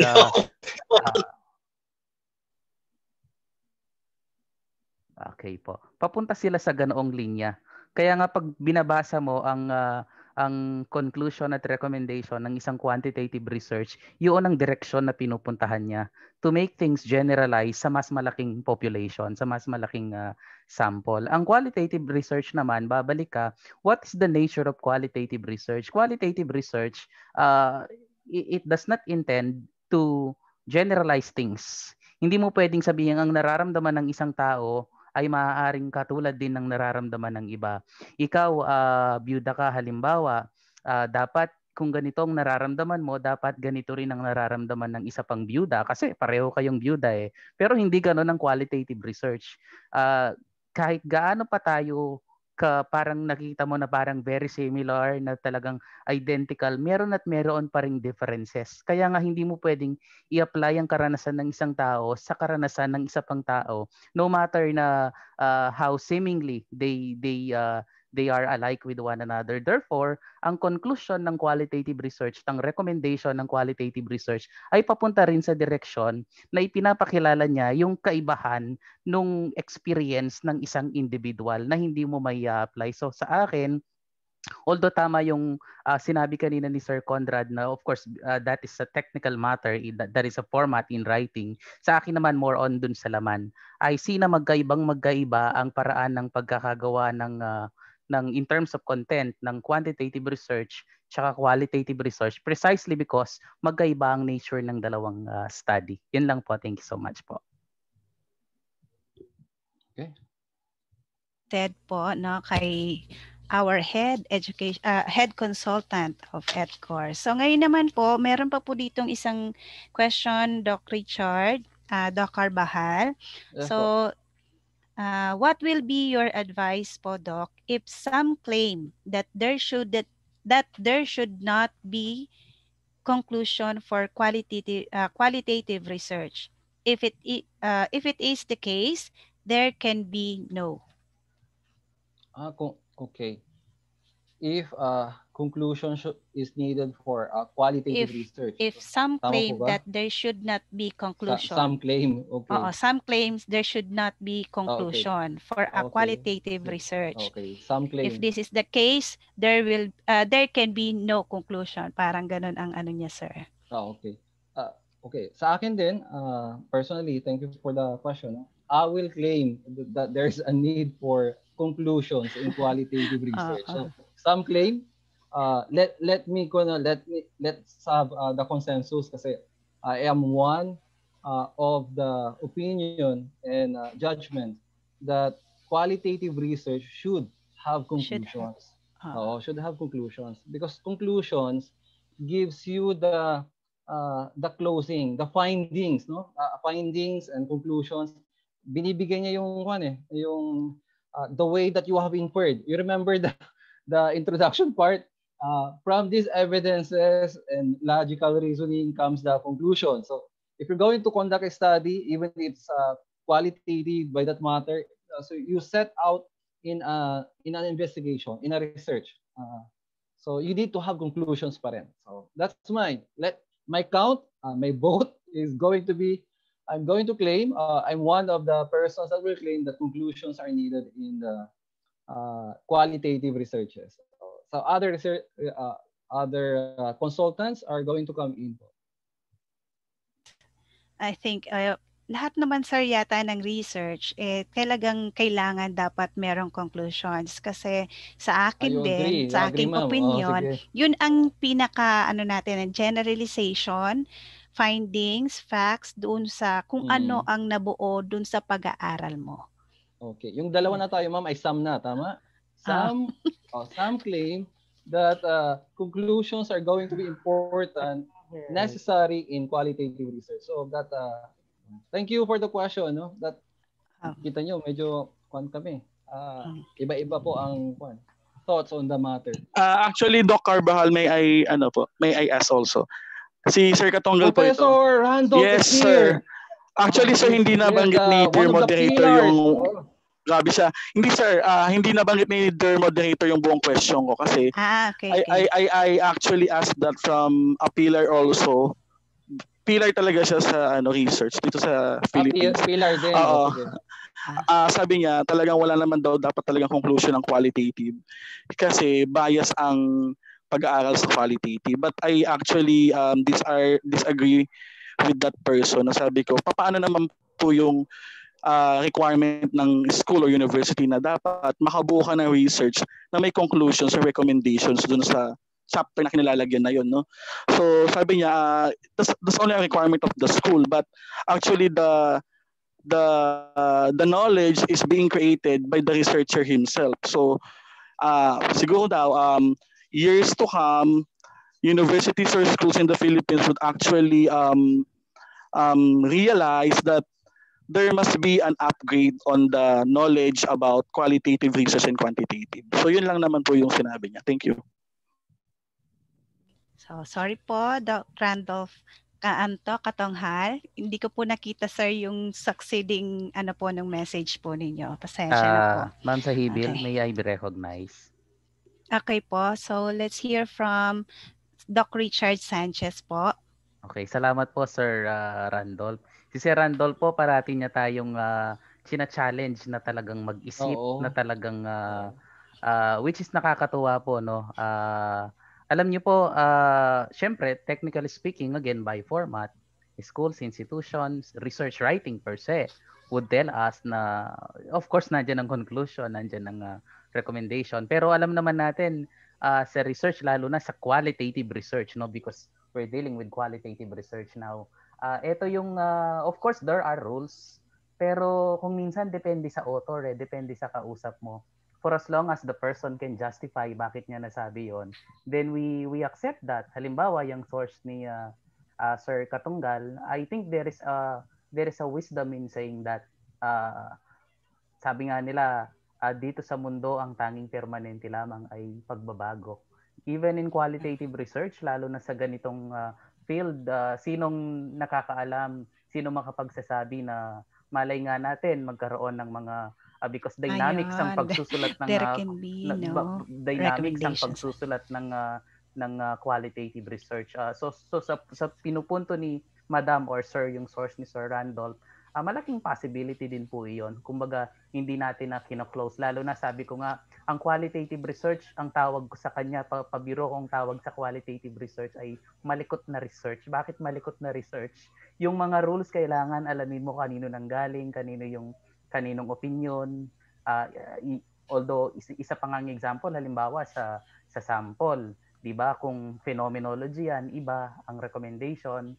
Kung grounded theory yan, iba ang recommendation. Depende pa sa author. Kung minsan isang phenomenology na lang ang pinag-uusapan mo, depende pa sa author. Kaya nga, kung ano man ang sinabi mo sa mga panelists mo na ganito ang recommendation, for as long as may maituturo kang author or nagsabi. So, ganun talaga. So, kaya nga yung sinasabi ni Sir Randolph na based sa source niya na ang qualitative research daw ay maaaring walang conclusion and recommendation. Hindi po malayong mangyari yon for as long as merong sabi ko nga tamang justification at sabi ko nga napaka-dynamics talaga ng qualitative research. So we're not closing any doors about that one po. Thank you po. Thank you. Okay. So another po dito, sir, kay Ma'am Virginia Berganyo, what is nice in Quali is no need of statistics. Am I correct? So, Doc, Carvajal and Sir Sanchez. So, ang tinatanong niya dahil daw po, it is nice to have a qualitative research dahil hindi na niya kailangan ng statistics. Tama po ba? Okay. On my part, when I'm doing the method part, when you try to propose or conceptualize your method, you still have to consult the statistics, even if you're going the way of qualitative. Because that will give you an idea if that will be in the ambit, in the coverage of statistics. If you're proposing questions and these questions falls under a better statistical treatment other than going into the qualitative gathering of the data. When it comes to the methodology part, sa akin, I need still to consult a statistician. But when it comes to the gathering of the data, etc., you're going to be on the way. So hindi na po kailangan yung statistics doon. But yung sa akin, yung initial, when it comes to the methodology part, to be able to have the opinion and thoughts of a proper statistician, ako po yung nagko-consult. That this one is going to go to statistics and these questions goes to the qualitative. So yun po yung one. Yung other studies ko are sometimes initially we thought of na quantitative pero ang magandang approach pala ay qualitative. O minsan baliktad, vice versa. We were thinking na qualitative yung approach, pero when you consult a statistician, a good statistician, it will be better na quanti yung approach or mix yung approach. So in any other cases, even if we're going to pursue qualitative, a statistician's eyes or opinion can also give weight on your methodology. Pero basically, when you do the qualitative, wala po talagang statistics diyan. Wala pong statistics. I don't know, pero doon sa en vivo, there's a proper way of sa mga sa ETCOR consultants who were here and who have used the en vivo. Do we need a statistician for that o hindi na? It's just, pero meron pong guidance pa rin of persons who know the en vivo software. Yes, there is po. Opo. Ma'am Leizel. Ma'am Leizel. Dr. Richard, gumamit ka ng en vivo? Nag-training kami dati sa regional office. Although, of course, ang en vivo ay it's just an organizer. Sorry sa mga fan ng en vivo. Siyempre, at the end of the day, ikaw pa rin na researcher talaga ang maghihimay ng sa data analysis mo. Kaya nga yung sinasabi nila na ang en vivo ay qualitative data analysis software daw. Ako personally, I don't agree. Siguro it's a qualitative data organizer kasi ikaw pa rin talaga ikaw na tao, hindi niya malalampasan yung galing mo sa analysis talaga. It can help for your data to be organized. Okay po. Ma'am Lisel, may answer po yung tanong ni Ma'am Virginia. What is nice in the quali is no need of statistics. Am I correct? You may be correct sa sarili niyo po sigurong pananaw. Pero please don't get me wrong po. Qualitative research is nice hindi dahil wala siyang statistics. It is nice because it is nice in itself. Parang ang dating po kasi niyan, syempre, magre-react po ang mga consultants natin na inclined sa quanti o parang kasi dahil komplikado ang statistics. So dito na lang tayo sa quali kaya nice siya. Ako rin naman na-incline sa quali, magre-react din ako diyan. Parang ang beauty ba ng qualitative research ay nakadepende lang dahil sa wala siyang statistics. No. Maganda ang qualitative research hindi dahil wala siyang statistics. Maganda ang qualitative research because unique siya sa kanyang pagkasariling ganda. Mayroon siyang definitely ang nagpapaganda sa qualitative research ay ang kakayahan niyang malaman yung lalim ng karanasan, yung kakayahan niyang makita ang damdamin ng tao doon sa paraan na of course without offense to quantitative research, doon sa paraan na sarili niyang paraan. Kaya nga po doon sa tanong na maganda siya, nice siya because walang statistics. Sa akin pong pananaw, hindi po. Maganda siya dahil maganda siya sa kanyang sarili. Parang sa isang tao yan, si Ma'am Lisel, ang ating moderator, maganda siya dahil maganda talaga siya. Hindi dahil naka-makeup siya ngayon, dahil moderator siya, dahil nakapustura siya. But she's beautiful in herself sa pagiging unique niya, sa pagiging mabuting tao niya. Yun ang kagandahan niya. Ganon din ang qualitative research. Hindi mo kailangan lagyan ng flavor, hindi mo kailangan tanggalan ng flavor, but qualitative research is very beautiful only in itself and by itself alone. Yun lang po. Bias si Dr. Richard sa quali lumabas Pero good si Dr. Richard sa qualitative research. Yeah, good. Very good. Good. Oo. Very good. Ayan. But so I met persons who are also very good in quantitative researches, statistics very yan sa mga modeling when they come to model generations, magaling po sila sa statistics. Exactly. Okay. So I hope that those answers will give also Ma'am Virginia Berganyo po doon sa is qualitative research nice enough because of out of statistics. Ayan po. So other than that, sir, wala na po tayong mga queries, wala na po tayong question from our participants. So marami po dito, sir, yung mga nagpapa-thank you. Ayan. Doon sa yung napaka-gandang pag-share ng knowledge. Just like ito po from Ma'am Divina Ross. Hindi masyadong kita yung kanilang mga pangalan. Kay Ma'am Divina. So, thank you very much po. And then we have thank you rin po. Yan. Si Sir Brian Bulanadi. So, thank you daw po, sir. So, hashtag there can be no recommendation as well. Dear moderator, thank you po. Yan. So, wala na po tayong mga queries and questions po. So, before po tayo pumunta sa we will have a picture taking, sir, na. Ma'am Lisel, yes, sir. Baka lang po makalimutan ko. Actually, ito po yung unang-una ko dapat talagang sasabihin kung hindi pa na-entertain yung mga questions natin kanina. Ang talk po ni Doc Adrian ay napakaganda po. Drawing conclusions and recommendations para sa isang qualitative research. Madalas po dito po nahihirapan ng mga estudyante natin. Hindi lang estudyante in the basic education.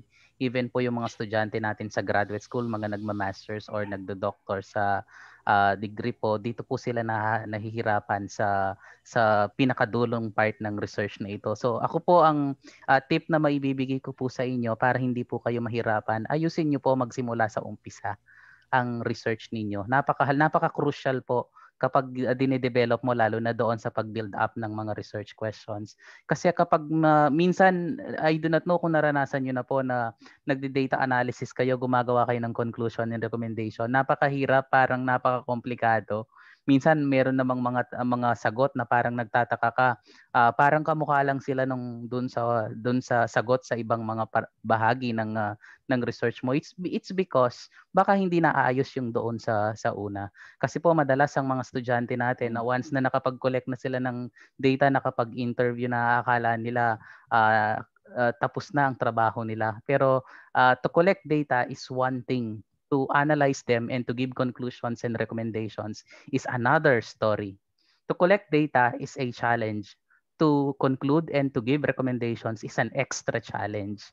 Kaya nga po, para mas maging madali po ang buhay natin pagdating sa part na ito, napakahalagang malinya natin ng maayos magsimula po sa umpisa. That will help you hanggang sa dulo. Kasi po ang research talaga, sabi nga it's procedural, meron siyang mga steps. To the point na kapag nagkamali ka doon sa isang step, actually lahat ng steps in conducting research ay crucial, na kapag nagkamali ka, that will affect yung sa dulo. Kaya po para hindi tayo mabakante, yung mga nagtitesis sa inyo na nakapag-collecta na ng data pero hindi pa alam ang gagawin kung paanong tatapusin, napakahalaga po na simulan nyo talaga ng maayos para matapos din po siya ng maayos. Yun lang po, Ma'am Leizel and Dr. Carvajal. Thank you po.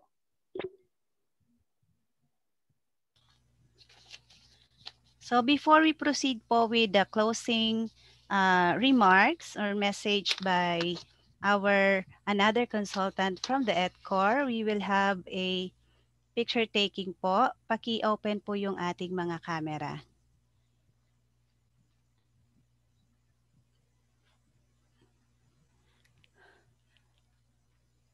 View natin.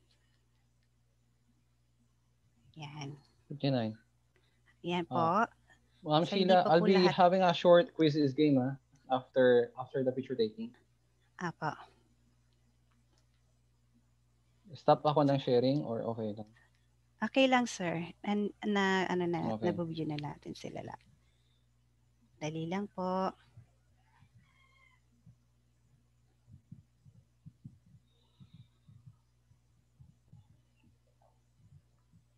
Okay po. Meron pa pong hindi naka-open. Si Ma'am Carmona. Ayan. Ayan. Sir Randolph po. Okay po. Hindi nag-open ng camera si Sir Randolph. Okay po. Next po. Tatlo po tayong So, next batch po, Ma'am. Ayan, si Ma'am Carmona ulit. Pa-open po yung mga camera ng ilan po natin. Ma'am Francis, Ma'am Pereira, si Ma'am Season po, SSCR, Jersey. Ayan. Okay po, ready?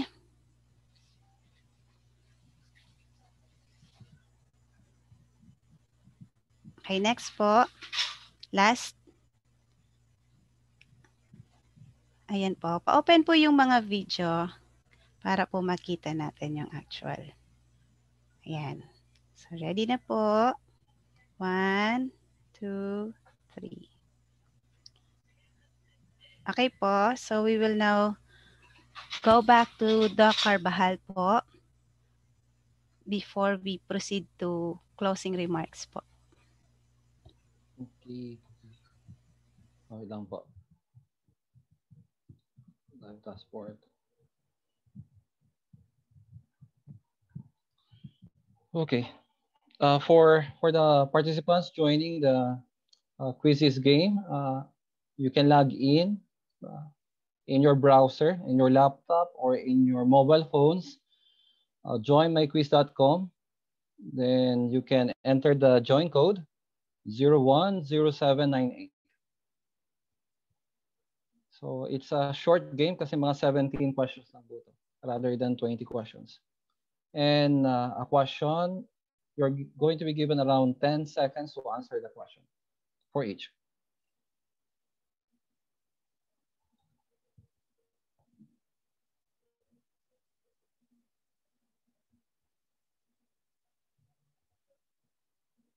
Wala pa po pumapasok.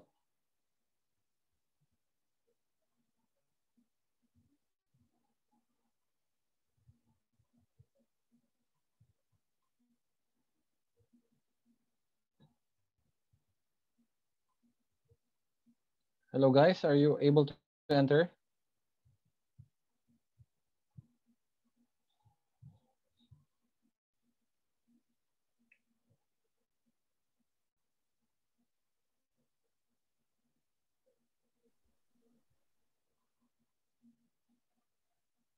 Wala. Ma'am Sheila? Are you seeing my slide? Yes, sir. Okay. I am seeing our wala. slide. Okay, so anyone you may now use your device to join Pwedeng the... computer, oo. Pwedeng laptop nyo. Pwede Ayan. yung phone nyo. Sama tayong lahat. Sama ka nga, Ma'am Sheila. Apo, try po natin. Patry.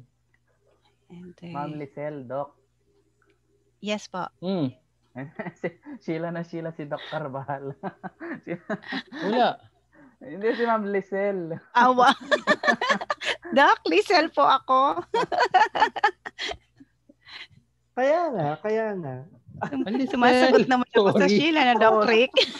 Hindi, sumasagot naman si Ma'am Leizel sa Sheila ni Doc. Ano ba yun? Sumasagot naman ako sa Sheila. Oo nga, ma'am. Ba't kayo sumagot kasi? Ay sir, so sobrang nervous ko, sir. Hindi ko na nag-i-screen ang pangalan ko. Wala, ma'am. Ayan. Ano to? Wala pumapasok eh. Walang pumapasok. Participants. So pwede na po tayo pumasok sa ano. Wala din, pati ako, sir, di ako makapasok. Oo nga, sir, pati ako hindi ako makapasok. Pero mukhang mabagal po naglalag yata. Opo. Hindi po kinakaya ng data ko, sir. Pero na po 9 na players. 10 na po. Okay, sige. Okay, sige. Sige. 10 players na po. Yung internet connection lang po siguro mabagal. So mabagal sa akin. Sige. Basta meron na. Sabihin nyo kapag game na. Sa akin din po mabagal ang pagpasok. Pero may 10 players na po.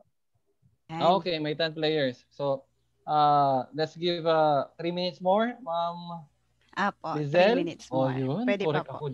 Ayan, Leizel, sir. Oo, tama. It's your... Sige, kanina pa siya Sheila ng Sheila. Opo ka naman ng opo. Diyan, ma'am. Oo.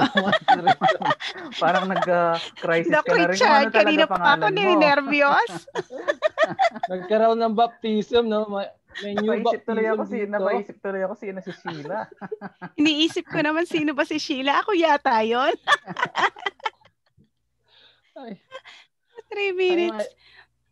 Ma'am Leizel, tapos na tayo. You were just waiting for the participants. Oo nga po. Nakakapag-relax na ako, sir. Thank you, Ma'am Leizel, for moderating the activity. We enjoyed it. Thank you, Sir Richard, and the other participants. Dr. Conrad, thank you. Welcome din po. Gusto ko rin kunin ang pagkakataon kay Doc, ano ba yon? Kay Doc Randolph. Pasensya na, Doc Randolph. Di ko nabasa po yung panghuling message ninyo. Putol-putol po ang dumating sa akin. Nabasa ko nitong last nang nagbabasa po ako ng mga thank you messages. Okay lang daw yon. Pangalan mo nga, nakalimutan mo, See you diba? next time, Sir Randolph. Ako po si Leizel, hindi ako sa Sheila. Meron na po tayong 16 participants, Doc Adrian. Okay, game na. Thank you, Dr. Conrad. Okay na, let's play the game. Okay, ready na po. Okay na, no? Yan na po, sir. Ready na po sila. Malalabas naman yan eh. They can also join while it is in session. Pero okay na po to. Wala. Di na po ako, sir, nag-join kasi babagal po ako. Baka mag-lag po ako. Ako rin, baka ma-end ang meeting.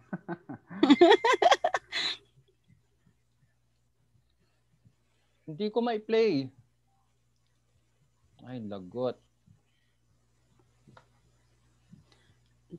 Ayan. Meron na, sir. Mabagal same. Meron na, nakita ko na. around 18. So, game na po tayo. Ayan, meron na pong 1, gamer. 2, go. Ayan. Nakikita nyo, ma'am? Apo. 2, 1. Exciting! I'm joining the game. Okay, ready, go. Malakas. Ayan, nandyan po si Ma'am Kagimbal, Joselito, si Sir. Ayan, unang nakasagot si Sir Peña. Hindi natin ma-determine kung Sir or Ma'am yung mga sumasagot na Sir. Kanina ako nagsi-Sir at nagmama'am. Wala palang gender dito. Ayan. Sofia, ito si Ma'am Sofia Salvador. Leading si Sir Joselito. Followed by Sir Peña. Ayan, humabol si Ma'am, MC. Ayan si Sir JM. JM. Ma'am Sally. Si Ma'am Lani. Ayan, umakyat si Ma'am MC. Ayan, humahabol si Sir Ma'am Daisyrel Carmona.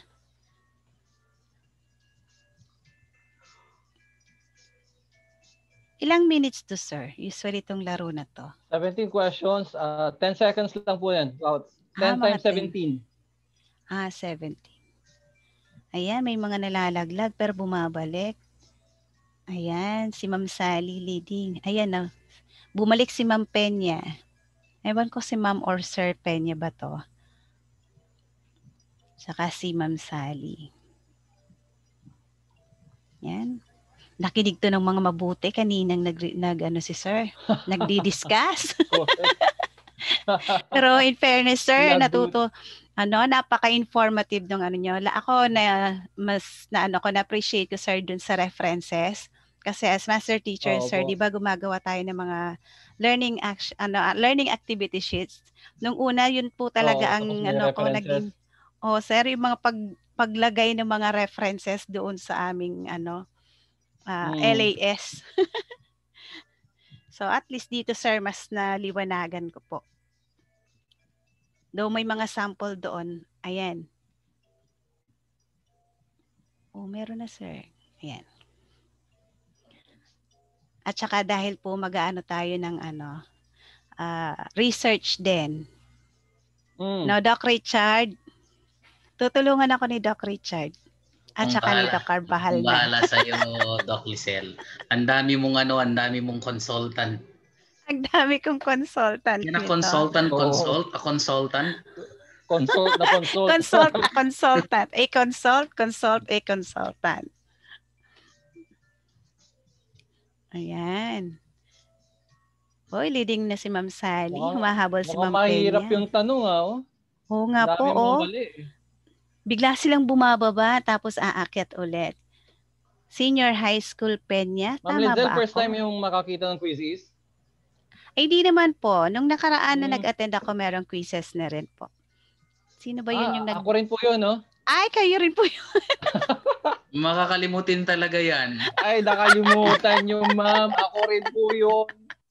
Oo nga po, sir. Alam nyo po, lahat ng na-attendan kong webinar sa ETCOR, kayo po ang speaker. Sabi ko, ay, si sir ulit ito. Ay, grabe pala. Mapalag pala ako, ma'am. Kaya, hindi sir ako. Si Sir Carvajal pala kako ito. Hindi kaya, kaya po nahiya akong humingi sa inyo ng bio note.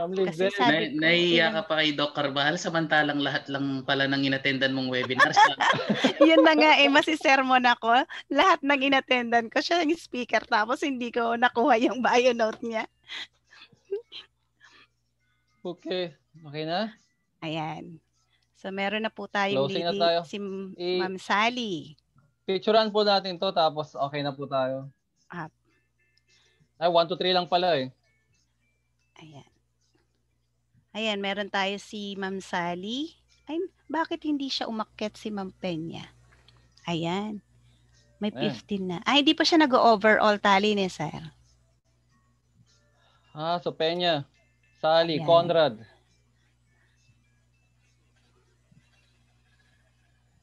Okay, we have the winners. Hooray! Ang Peña. hirap, Doc Carvajal, ha? I Oh, love Doc. Peña, you need to finish the game. Ano yan? Sino nanalo dyan, sir? Zero, Ana. Sir Conrad, Ana, Ay, oo, naka-zero siya. may Conrad dito. Sige, sir. Okay lang po ako. Okay Naka-10 lang, you ako. are going... I'm giving away my rank. Ang award mo raw, item sa San Sebastian. Asok Pro 4 ka agad. Wow. Ay, trip to San Okay. Sebastian. Doc Richard. 10 out of 17. Kailan kaya tayo magtuturo sa San 10 Sebastian? out of 17. Yeah, perfect score. Senior high school Peña. Wow, senior high school Peña. Tapos, Tapos na. si Ma'am Sally. Ayun, third place pa rin ako. Pero ang score mo dito, sir, 0, oh. Yeah, hindi siya lumilitaw. Dito sa... Lalabas po yan, lalabas. Ito. Ano lang, sir, mabagal lang siguro, sir, yung server natin dito sa amin. Yeah. Hindi namin nakikita. I will be giving away the third to the fourth. If ever. Ay, ang bait ni Sir sir. Ali, sir, naka-award ka dito, third. Oh, ayan. Yeah, but I will be 17. giving my prize to the fourth. Okay. Good. Grabe. Ayan, nag-wave si Sir Ito po Conrad. yun. Yeah, Ayan, nasali ito. siya. Nabili sir yung score. Yeah.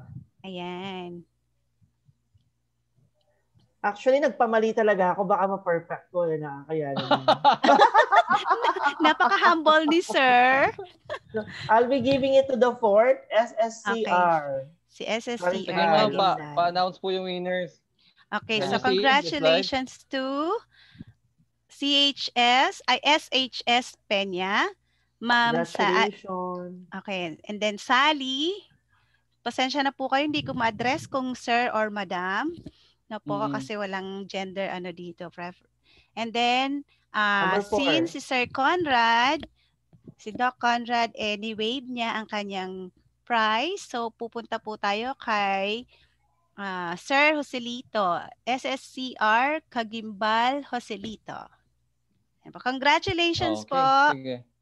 Congratulations po. So, I'll be chatting yung price niyan, great grandfather. Hintayin niyo po ang ito chat po email ni ko. Opo. Dr. Rafael at sscr.mnl.edu.ph. Okay po. For the winners, nag-chat po ako ng aking email. If you wanted to get your prizes po, Peña, Sally, and Kagimbal. Okay. For the other consultants, if you wanted to connect with us, and me personally, if you wanted to connect with me to do a research, nandiyan na rin po ang email ko po. Nandiyan na rin po. So, thank you everyone for this one. Opo.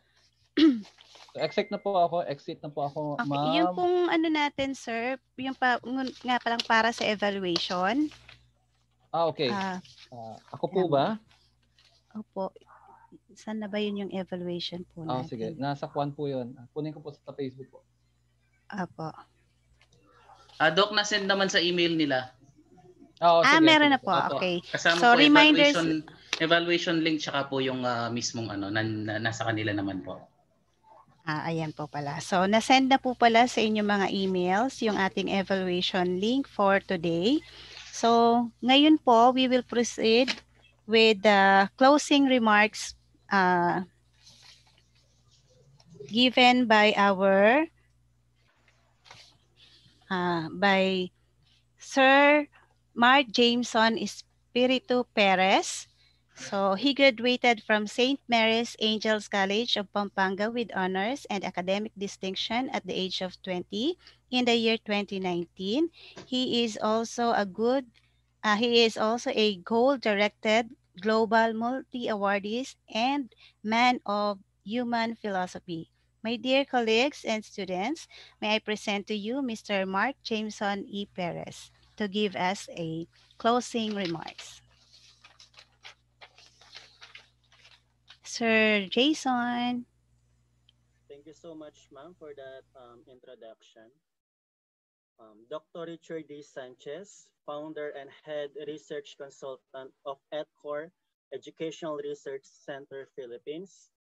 Dr. Bernadette L. Lejarde, our ETCOR overall project SAGIP MANANALIKSIK for everyone.